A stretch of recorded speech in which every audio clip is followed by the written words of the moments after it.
Hi, my name is Sumukh. I'm going to be a senior at Mattia Valley this fall. And my name is Shivam, and I'm going to be a freshman at Mattia Valley this fall in Aurora, Illinois. And right now we hope to explore the world, learning about Kashmiri Shaivism and Dharmic versus Abrahamic religions.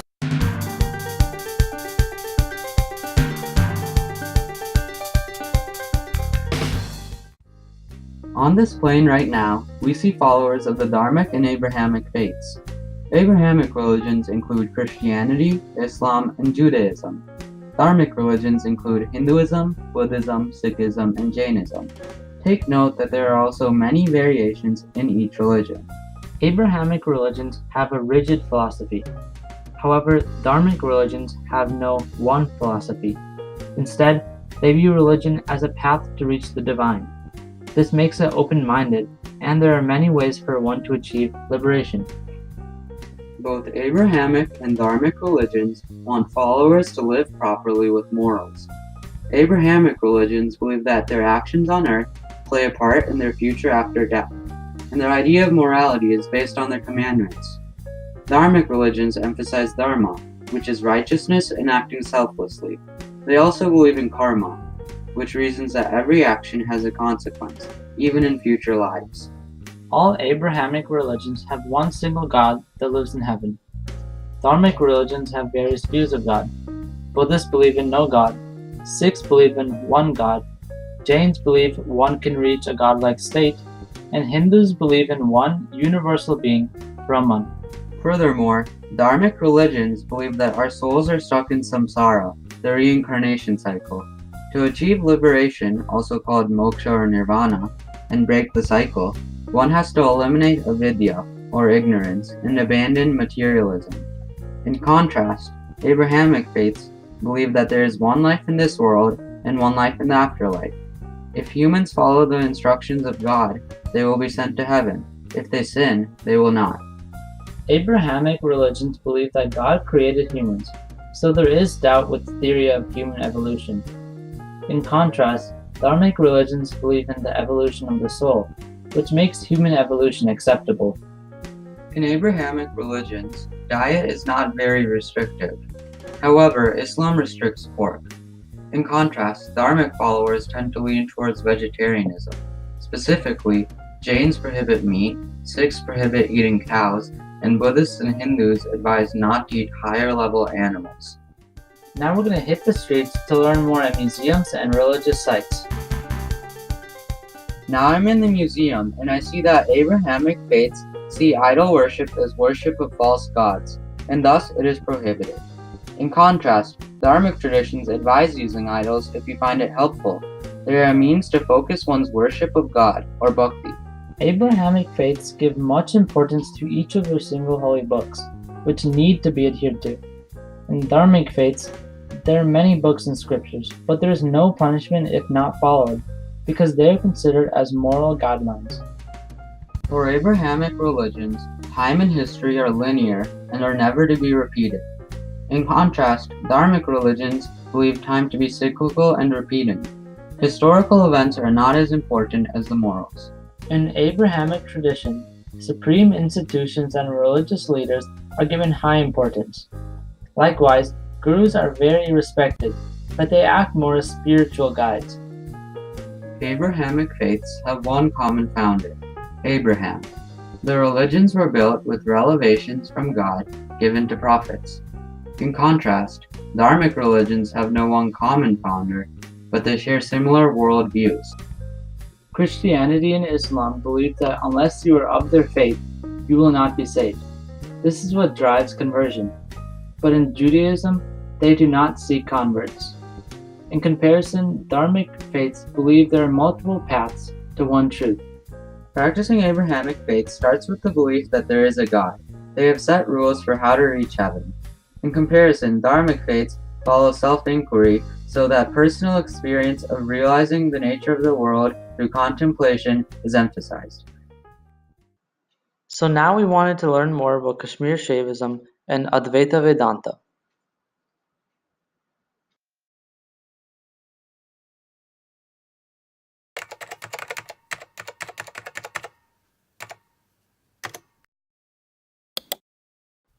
I found a guru who could explain this to me, but he only takes one visitor at a time, so unfortunately, my partner Shivam couldn't make it. The guru graciously allowed us to enter his mind to learn more on this topic. So, what exactly is Kashmir Shaivism? Kashmir Shaivism is a branch of Shaivite philosophical tradition that explains oneness with Shiva. According to Lakshmanju Academy, these tantric teachings originated when Shiva manifested himself to Rishi Durvasa, giving him the task to spread this philosophy. One of the important texts of Kashmir Shaivism is the Shiva Sutras, written by Vasugupta in the 8th century. Vedanta is one of the 6 schools of Hindu philosophy, and Vedanta means the end of the Vedas, which refers to the teachings in the Upanishads. One of the schools of Vedanta is Advaita, meaning not two or non-dualistic. The similarities between these two beliefs are that they both believe in cyclical time, reincarnation, dharma, attaining moksha through realization and yoga, and consciousness as a supreme reality, as well as non-dualism.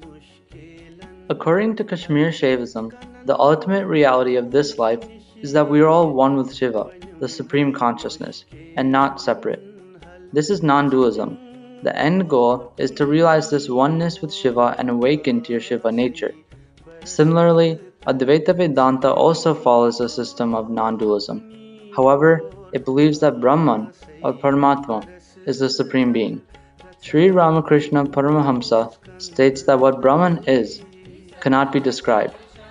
No one has ever been able to say what Brahman is. Brahman is beyond word and thought. It is said in the Vedas that Brahman is the nature of bliss. The nature of the world is a key difference between these two theologies. According to Advaita Vedanta philosophy, the world is an illusion, or Maya. Maya is a distraction from the Supreme Being.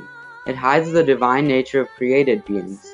This is backed by the idea that Brahman is unchanging and real, which would mean that the constantly changing material world is fake. In contrast, Kashmiri Shaivites believe that the world is indeed real, because it is the body of Shiva. In Chapter 15, Kashmiri Shaivism, the Secret Supreme, revealed by Swami Lakshmanju, it is argued that since Shiva is real, his creation, the world, is as real and pure as Shiva himself. The perspectives of Shiva also differ. The Shiva Vedanta meditates on Mount Kailash alongside Parvati. Shiva is considered as the destroyer of evil within Trimurti, the Hindu trinity with Brahma, Vishnu, and Shiva. However, in Kashmir Shaivism, Shiva is the supreme being, known as Paramashiva. Paramashiva is an absolute, eternal, and infinite being whose nature is a vibrant creative energy. The manifestation of this energy through self-oblivion and self-recognition is exclusive to Kashmir Shaivism, not Vedanta. The 36 Tattva model can be found in Kashmir Shaivism, and it describes the 36 realities or planes of existence from Shiva to the earth plane. There are 5 pure Tattvas: Shiva, Shakti, Sadashiva, Isvara, and Suddha Vidya. These are pure because they were created by Paramashiva, but the other Tattvas were created by lower level beings. Trika in Sanskrit means triple. The Trika framework describes the science of Shiva, Shakti, and Nara. Shakti is Shiva's dynamic energy. Para, Parapara, and Apara are the 3 energies of this triple system. Para is Shiva, Parapara is Shakti, and Apara refers to Nara, a spiritual aspirant who seeks Para through Apara. Essentially, this means that man seeks to realize the nature of Shiva through Shakti. Again, Trika Shaivism emphasizes that Shiva and the individual soul are the same. To practice Advaita Vedanta, one has to renounce the world, which means to entirely withdraw from material affairs. This is backed by the idea that the world is Maya, unreal. This can be practiced using the Neti Neti method, meaning not this, in Sanskrit. You are advised to take any personal object and tell yourself that it is not the Supreme Being. Therefore, Advaita Vedanta is not meant for everyone. It is meant for Brahmins and scholars who have done meditation and are ready to renounce the world. In Advaita Vedanta, Karma Yoga, or yoga in action, is acting without asking for the reward. Karma Yoga brings one closer to Brahman. In contrast, to practice Kashmir Shaivism, one has to employ karma yoga, but here it means constantly thinking about Shiva. You have to start this practice in silence, or madhyamavak. For example, be silent when doing daily actions.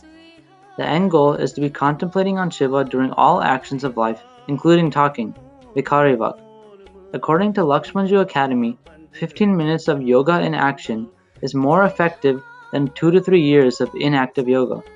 In Kashmir Shaivism, in contrast to Advaita Vedanta, anyone can practice this religion. Guruji, so what is the difference in how to practice these philosophies? An important difference in how to practice is that Advaita Vedanta suggests renunciation because the world is an illusion, while Kashmiri Shaivism encourages to be fully engaged with the world because the world is Shiva. In conclusion, we learned a lot about Dharmic and Abrahamic religions throughout this journey. Before this project, we practiced Hinduism in our daily lives, but we did not quite understand Vedanta and its complexities, and its emphasis on self-inquiry. This project was meaningful to us because we genuinely learned so much. In addition, we filmed a lot of this video by ourselves, and this really complemented the entire experience. Advaita Vedanta and Kashmiri Shaivism are both very complex philosophies, but through this project, our foundation and understanding of them have expanded. Being Kashmiri, we felt that it was important to know these things, and we're thankful for the opportunity to learn more. We would also like to thank Rakesh Koji and Umesh Koji for their guidance. Thank you for watching.